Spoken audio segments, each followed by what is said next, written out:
வணக்கம். கைசிகை ஏகாதசி வாழ்த்துக்கள். கைசிகை ஏகாதசி எப்போ வருதுன்னா நமக்கு கார்த்திகை மாதம் வர்ற சுக்லபக்ஷ ஏகாதசி. இந்த கைசிகை ஏகாதசிக்கு நிறைய பேர் இருக்கு. மோக்ஷதா ஏகாதசி, குருவாயூர் ஏகாதசி, மௌன ஏகாதசி, அது மாதிரி நிறைய பேர் இருக்கு. நம்ம இதில் பொதுவாக பார்த்தீங்கன்னா வைகுண்ட ஏகாதசி, கைசிகை ஏகாதசி, அது ரெண்டுமே ரொம்ப விசேஷம். கைசிகை ஏகாதசியோட கதை என்னங்கிறத நம்ம பார்க்கலாம். கைசிகை ஏகாதசி எல்லாருக்கும் தெரியும், நம்பாடுவான் கதை. நம்பாடுவான் கதை எங்க நடந்ததுன்னா திருக்குறுங்குடி.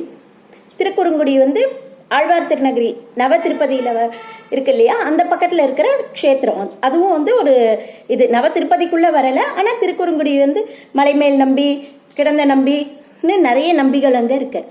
அங்கதான் நடந்த கதை இது. நம்பாடுவான்கிறவர் பாணர் குலத்துல பிறந்தவர். முதல்ல இந்த கைசிகை ஏகாதசின்னு சொல்றோம் இல்லையா, இதுல வர்ற இது என்னன்னா, இந்த கதை சொல்லப்படுறதுன்னா வராக புராணம். வராக புராணத்துல நம்ம பெருமாளே, வராக பெருமாளே பூமாதேவிக்கு சொல்றார்.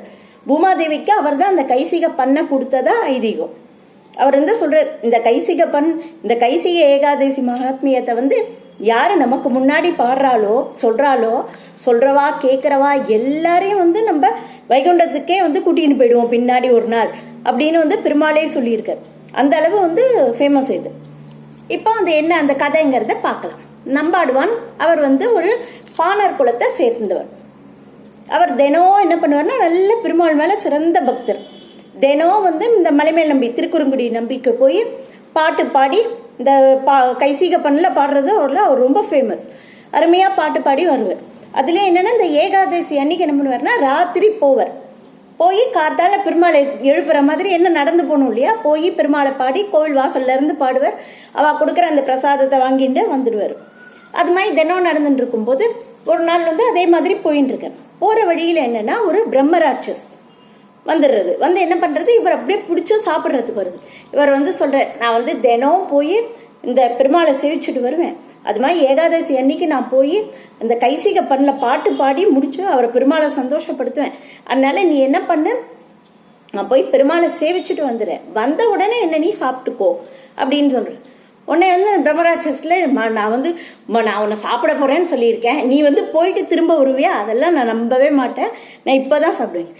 இல்ல கண்டிப்பா உனக்கு நீ என்ன சாப்பிட்டு நான் நேரம் இங்க இருந்து பாக்குறத நேரம் பெருமாளுக்கு போய் அடைஞ்சிடுவேன், நீ என்ன சாப்பிட்டேன்னா, அதனால நான் கண்டிப்பா உன்னை ஏமாத்த மாட்டேன் அப்படின்னு சொல்றது. அது ஒத்துக்கலைன்ன உடனே 18 விதமான சத்தியத்தை இவர் பண்ற. யாரு, நம்பாடுவான். அதுல நிறைய இருக்கு. என்னன்னா, சொன்ன வாக்கு தவறுறது, மாற்றான் மனைவியை அபகரிக்கிறது, அப்புறம் வேதம் சொல்ற பிராமண அவளை கொலை பண்றது, குரு துரோகம், குரு பத்னியை அபகரிக்கிறது, அது மாதிரி ஒவ்வொரு இதுவா சொல்லினது. ஆனா அது விடவே இல்லை. கடைசியா என்னன்னா, பெருமாளை நம்ம நாராயணனை தவிர மத்தவாளை வணங்குறது, பெருமாளை வணங்காம இருக்கிறது அப்படின்னு 17வது சத்தியத்தையும் 18ஆவதா என்ன சொல்றது நம்பாடுவான்னு சொல்றாருன்னா, பெருமாளை மற்ற தெய்வங்களுக்கு சமமா சொல்றது. அது மாதிரி பண்ணவா எந்த நரகத்துக்கு போவாலோ அந்த நரகத்துக்கு நான் போவேன் அப்படிங்கிற மாதிரி சொன்ன உடனே ஒத்துண்டு, நீ போயிட்டு வா அப்படின்னு சொல்லு. சரின்னு இவரும் வர்றாரு. வந்த உடனே பார்த்து பெருமாளை பார்த்து சந்தோஷமா பாட ஆரம்பிக்கிறார். முதல்ல பெருமாள் களைப்பாரு படுத்துட்டு இருக்கிற மாதிரி இவருக்கு தோன்றது. இவர் பாடினோடனே அப்படியே ஃப்ரெஷ்ஷா அந்த மாதிரி ஆயிடுறது. ரொம்ப சந்தோஷமா பாடுறாரு. இனிமேல் நம்ம அவரை நேர்லயே போய் பார்க்க போறோங்கிற மாதிரி இதுல பெருமாள் உடனே பாத்துறாரு. இவருக்கும் அருள் புரியணும், அந்த பிரம்மராட்சஸ்க்கும் அருள் புரியணும் அப்படின்னு பெருமாள் நினைச்சிட்டு உடனே என்ன பண்றாரு, வயசான பிராமணர் ஒரு தாத்தாவாட்டம் ரூபத்துல வர்றார். இவர் என்னன்னா, போகும்போது எந்த ஸ்பீட்ல போனாரோ அதை விட அவ்வளோ வேகமா திரும்பி ஓடு. உடனே அவர் அந்த தாத்தாவா பெருமாள் கேட்கிறார், நீ என்ன அந்த கோயில சேவிக்க கூட இந்த அளவு ஸ்பீடா போலியே, இப்போ இவ்வளவு ஸ்பீடா அப்படி வர்றாரு. உடனே இல்ல நான் வர்ற வழியில ஒரு பிரம்மராட்சசனை பிடிச்சு சாப்பிட வந்தார். நான் என்ன சொன்னேன், நான் போய் பெருமாளை சேவிச்சுட்டு உனக்கு இறையாறேன் அப்படின்னு சொல்லிட்டு வந்திருக்கேன். துஷ்டர்களுக்கு கொடுத்த வாக்கெல்லாம் நீ காப்பாற்றணும்னு அவசியம் இல்லை, நீ வேற பக்கமா போய் உன் குடும்பத்தை பாரு, இங்க இருக்காத அப்படிங்கிற. அதெல்லாம் இல்லை, நான் கொடுத்த வாக்க தவற மாட்டேன் அப்படிங்கிற. இவரோட இது உள்ள எப்படி இருக்குன்னு செக் பண்ணதான் பெருமாள் வந்திருக்காரு.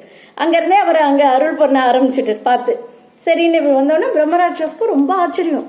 என்னடா இது, நம்ம சாப்பிட போறோம் தெரிஞ்சு கூட திருப்பி நம்ம கிட்ட வந்திருக்காரு. வந்தோடனே ஒரு காலில் விழுந்துடுறாரு. நம்பாடுவான் காலில் பிரம்மராட்சஸ் விழுந்துட்டு, நீ எனக்கு உன்னை நான் சாப்பிட வேண்டாம், நீ நீ பெருமாளை சேவிச்சு இது பண்ண இல்லையா, அதோட புண்ணியத்துல எனக்கு கொஞ்சோண்டு கொடு அதை கேட்டு அதை வச்சு என்னோட இது சாப விமோச்சனம் அடையட்டும். ஏன் என்ன சாபம் அப்படின்னு கேட்குறாரு. அதுக்கும் பிரம்மராட்சஸ் தன்னோட கதையை சொல்ல ஆரம்பிக்கிறார். அதாவது என்னன்னா, போன இதுல பிறவியில வந்து சோமவிரத்ங்கிற ஒரு பிராமணனா நான் இருந்தேன். அப்படி இருக்கும்போது யாகம் பண்ணினேன்.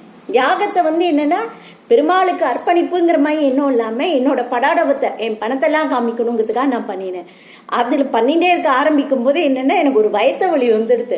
ஸோ என்னால் அந்த யாகத்தை கம்ப்ளீட் பண்ண முடியல. அதோட பலனா நான் இப்போ பிரம்மராட்சஸா இருக்கேன் அப்படிங்கிற உடனே சொல்றேன். நான் வந்து இந்த பெருமாளை போய் சேவிச்சோ பாடினேனோ அதுக்கெல்லாம் நான் வந்து பலனே எதிர்பார்த்து நான் பண்ணது கிடையாது.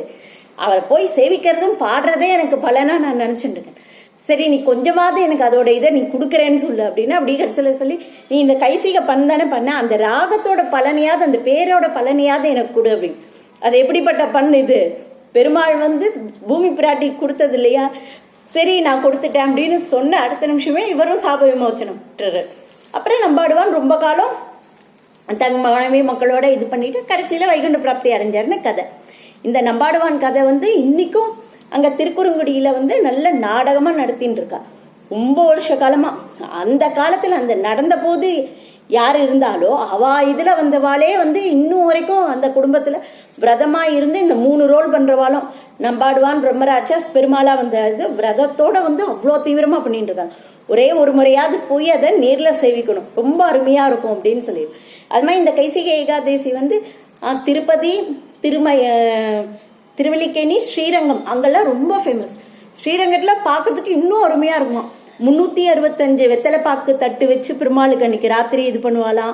அப்புறம் வந்து இது கற்பூரத்தை அப்படியே இது பண்ணி படியேற்ற சேவைன்னு அது ஒன்று பண்ணுவாளாம். அப்புறம் ராத்திரி 12 மணிக்கிட்ட இந்த கைசிக புராணத்தை வந்து படிக்க ஆரம்பிச்சு அது முடியறது கார்த்தால வரைக்கும் ஆகும். ஒரு முறையாவது இது மாதிரி ஏதாவது ஒரு திவ்ய தேசத்துல வந்து போய் நம்ம சேவிக்கணும், ரொம்ப விசேஷம். இது இந்த ஏகாதசிக்கு இப்ப நான் சொன்னேன் இல்லையா, கைசிக ஏகாதசின்னு இதோட இதெல்லாம் நம்ம பார்த்துட்டோம். இந்த மாதிரியே வந்து என்னன்னா இந்த ஏகாதசிக்கு இன்னொரு பேரும் சொன்னேன் இல்லையா, குருவாயூர் ஏகாதசின்னு. குருவாயூர் ஏகாதசின்னு ஏன் பேர் வந்ததுன்னா, குருவாயூர்ல வந்து கஜராஜன், கேசவர் நம்பி கஜராஜன் ஒரு யானை இருந்தது. அந்த யானை வந்து சரியா வந்து இறந்த நாள் வந்து இந்த ஏகாதசி இதுவும் பெருமாளுக்கே அதுக்கு எல்லாம் பண்ணிட்டு இருந்து இறந்த யானை இல்லையா, அதோட இதுவா எல்லாரும் குருவாயூர் ஏகாதசின்னு பண்ணிடுறான். அங்க குருவாயூர்ல வந்து என்ன ஃபேமஸ்னா 30 நாளுக்கு இந்த ஏகாதசிக்கு 30 நாள் முன்னாடியில இருந்து என்ன பண்ணுவாங்கன்னா கோவில் ஃபுல்லா லட்சக்கணக்கில் விளக்கேற்றி ரொம்ப அருமையா இருக்குமா. குட்டி குட்டி பசங்க முதற்கொண்டு இன்னைக்கு ஸ்கூலுக்கு போயிட்டு வந்து கோவில்ல வந்து ஒரு விளக்கேற்றி தான் தம் ரதத்தை முடிச்சுக்குமா, அவ்வளோ ஃபேமஸ். அதே மாதிரி மோக்ஷதா ஏகாதசின்னு இந்த இதுக்கு பேர் இருக்கு. மோக்ஷதா ஏகாதசிக்கும் வந்து என்னன்னா ஒரு வைகானசன்கிற ஒரு ராஜா இருந்திருக்கார். அவர் வந்து என்ன பண்ணியிருக்காருன்னா நல்ல அருமையான விதத்துல சரியான விதமா நாட்டில் ஆட்சி புரிஞ்சுருக்கார். ஒரு நாள் அவர் கனவுல வந்து என்ன ஆயிருதுன்னா, அவ அப்பா நரகத்துல ரொம்ப கஷ்டப்படுற மாதிரி தோன்றுது. நம்ம அப்பாவும் நல்லவராக தானே இருந்தார், ஏன் அவர் நரகத்துல துன்பப்படுறாரு அப்படின்னு இது பண்ணும்போது பர்வத முனின்னு ஒரு முனிவர்கிட்ட போய் கேட்குறா. அப்பா அவர் சொல்ற, உன் அப்பா வந்து கொஞ்சம் காம ஆசையில வந்து ஈடுபட்டு தன் மனைவியே கொஞ்சம் துன்பப்படுத்தினார். அதோட விளைவாதான் இப்ப அவருக்கு வந்து நரகம் கிடைச்சிருக்கு. நீ என்ன பண்ணி இப்ப வர்ற இந்த ஏகாதசி கார்த்திகை மாசம் சுக்லபக்ஷ ஏகாதசி போது நீ விரதம் இருந்து நீ உன் குடும்பத்துல இருக்கிறவால அந்த பலனை அவருக்கு கொடுத்தேன்னா அவர் அந்த நரகத்துல இருந்து மேல சொர்க்கத்துக்கு போக வாய்ப்பு இருக்கு அப்படின்னு. ஏகாதசியோட ஸ்பெஷாலிட்டி என்னன்னா நரகத்திலேயே இருக்கிறவாளையும் அதுக்கு கீழே இருக்கிறதுல இருந்து மேல் உலகத்துக்கு மாத்தும். 3 தலைமுறை மற்ற தலைமுறையில பண்ண பாவங்களையும் போக்கும். மோக்ஷதா பேருக்கேற்ப மோக்ஷத்தை கடைசியில கொடுக்கும். அது இதுக்கு வந்து இந்த கைசிகை ஏகாதசி புராணம் இதெல்லாம் வந்து கேட்டாலே கேட்கிறவாளுக்கே என்னன்னா கோதானம் பண்ணின புண்ணியம், அப்புறம் நதிகள்ல எல்லாம் புண்ணிய நதிகள்ல தீர்த்தாமாடின புண்ணியம் எல்லாமே கிடைக்கும் அப்படின்னு பெருமாள் சொல்லியிருக்கார். வராக புராணத்திலயும் வந்திருக்கு. இந்த மோக்ஷதா ஏகாதசிங்கிற பேர்ல பிரம்மாண்ட புராணத்திலயும் இதை பத்தின கதை சொல்லப்பட்டிருக்கு. ஸோ நம்ம கண்டிப்பா இதை வந்து மிஸ் பண்ணாம இந்த ஏகாதசி விரதத்தை இருக்க ட்ரை பண்ணுவோம். அதோட இந்த ஏகாதசி முக்கியமான விஷயம் என்னன்னா இது வந்து கீதா ஜெயந்தி. கீதை வந்து பகவான் பெருமாள் கிருஷ்ணர் வந்து அர்ஜுனனுக்கு சொன்னார் இல்லையா, இந்த நாள்ல தான் அவர் வந்து சொல்ல ஆரம்பிச்சிருக்கார் அர்ஜுனனுக்கு. அதனால என்னன்னா இங்க பொதுவா எல்லா இடத்துலயுமே கீதா ஜெயந்தின்னு இப்போ ரொம்ப உலக அளவுல வந்து இந்த நாளை வந்து கொண்டாட ஆரம்பிச்சிடலாம். வரிசையா 18 நாளும் கீதை ஃபுல்லா எல்லாருமா வந்து 18 அத்தியாயத்தையும் இது பண்றது. முடிஞ்ச அளவுக்கு நம்ம கூட கீதையில இருந்து அட்லீஸ்ட் ஒரு 2-3 ஸ்லோகம், எல்லாருக்குமே எப்படியும் ஒரு முக்கியமான சில ஸ்லோகங்களாவது தெரியும், முடிஞ்ச அளவுக்கு நம்ம அந்த கீதையை படிக்கிறதும் முடிஞ்சா கீதை புக்கை வந்து நம்மளால தானம் கொடுக்க முடிஞ்சதுனாலும் ரொம்ப நல்லது. அது மாதிரி துளசி தானமும் இந்த நாளில் ரொம்ப நல்லதுன்னு இருக்கா. துளசி செடி ஆற்றுக்கு கொண்டு வந்து வைக்கிறதும் சரி, யாருக்காவது தானமாக கொடுக்கறதும் ரொம்ப நல்ல இதுக்கு. அதனால கண்டிப்பா இந்த கைசிகை ஏகாதசி, இந்த நம்பாடம் பிரம்மராட்சஸ் அதுன்னு சொன்னாலே குழந்தைகள் என்னமோ கதைன்னு இன்ட்ரெஸ்டா கேட்க ஆரம்பிக்கும். ஸோ இந்த முடிஞ்ச அளவு நம்ம இந்த கதையை எல்லாருக்கும் வந்து சொல்லுவோம். எல்லாரும் சேனல் பார்க்குறவா கொஞ்சம் சப்ஸ்கிரைபும் பண்ணுங்க. இது மாதிரி கதைகள்லாம் வேணும்னா நம்ம சேனலை சப்ஸ்கிரைப் பண்ணி லைக் பண்ணி கமெண்ட் பண்ணுங்க. நன்றி, வணக்கம்.